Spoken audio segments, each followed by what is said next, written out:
My day starts pretty early, sometimes even at 4:30 a.m.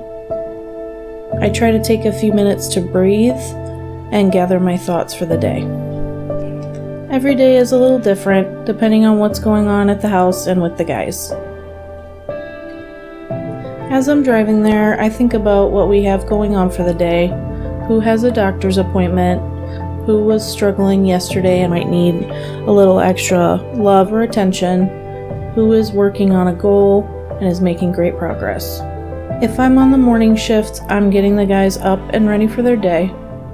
Anything that might be going on in my life is sidelined so I can meet their needs. I check in with my staff and make sure they have everything they need. We're a family here. Me, my staff, and the guys in the house.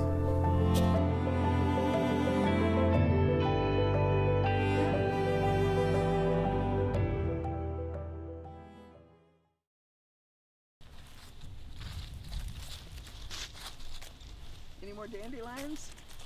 Wrapping your arms and your brain and your heart around a child that's never going to be normal, it was extremely difficult to come to grips with.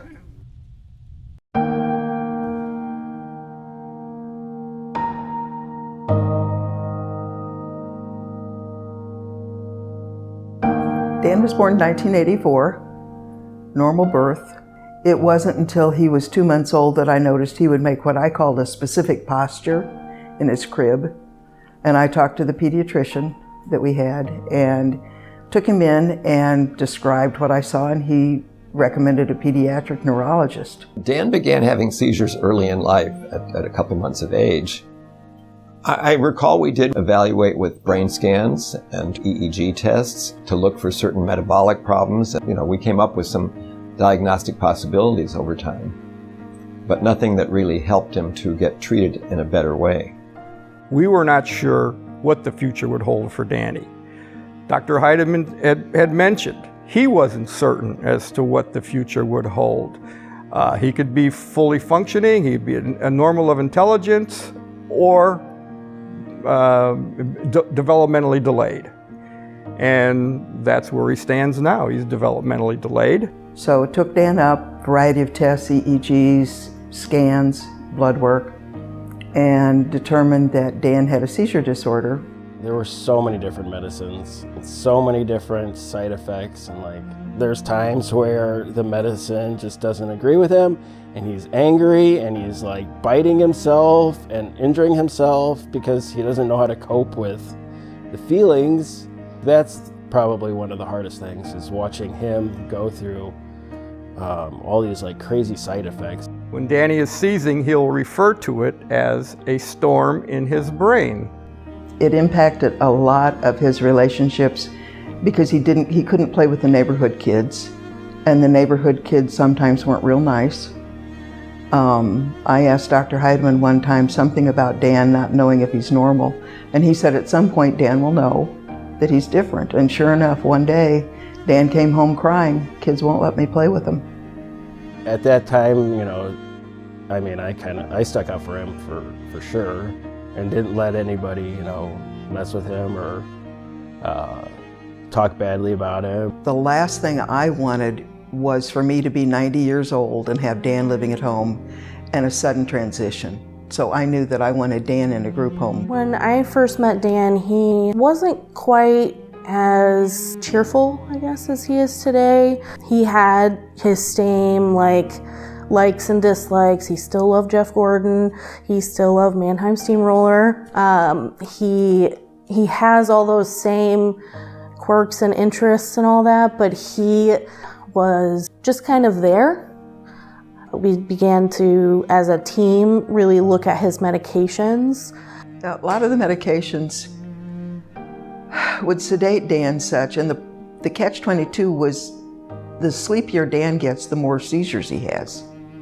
So some of the medications that would sedate him, what's the quality of life? The goal of 0 seizures is probably not the goal we have for him anymore. We've probably set that goal aside long ago.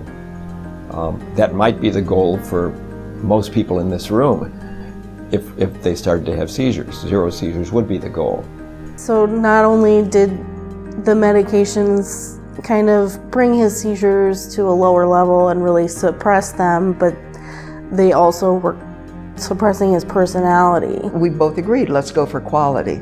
Let's have somebody who can live here at Sheffield, who can have a day program, who can enjoy being with Pat, who's one of the guys who likes to play bowling on his Nook, and make him just a real person, not somebody who doesn't know where they are. Epidiolex has been a great thing for Dan. It's not just given him help with his seizures, it's given him clarity that he's never had before. Being able to see Dan and look at him and see that he's completely clear is a huge deal in this field, because you don't get to see that. Lindsey and Dan somehow or other meshed and just have this wonderful relationship, which is so wonderful because it's not just, I'm your caregiver, I'm your friend, I'm your mentor, I'm your advocate, I'm here for you, and I'll help you however you need help. And she has the patience to sit and work with Dan when he's having a behavior, because usually behaviors are before and after seizures, and to work with him through that. She can joke with Dan. She taught him how to roll his eyes. So she can say something, Dan will roll his eyes like, yeah, really, Lindsey? The number one thing that Dan likes for us to do together is make fun of me.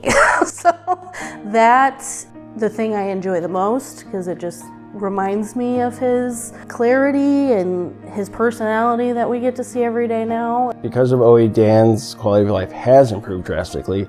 His best years are upon him now. Opportunity Enterprises helped Danny live a better and fulfilling life. Dan's life has just astronomically improved here at Sheffield with the group home, and most especially under Lindsey. Lindsey is like the whipped cream with the cherry, with the nuts, with the sprinkles, with the caramel sauce all drizzled over as far as group home managers. She just tops the top.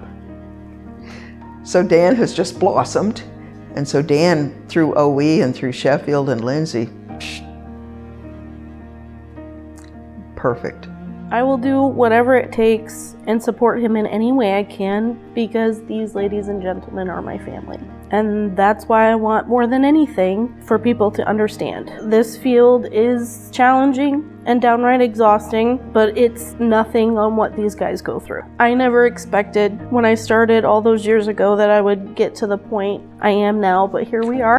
If I had the choice all over again, knowing everything I do now, after all the tears and difficult days, I would choose them 1,000 times over.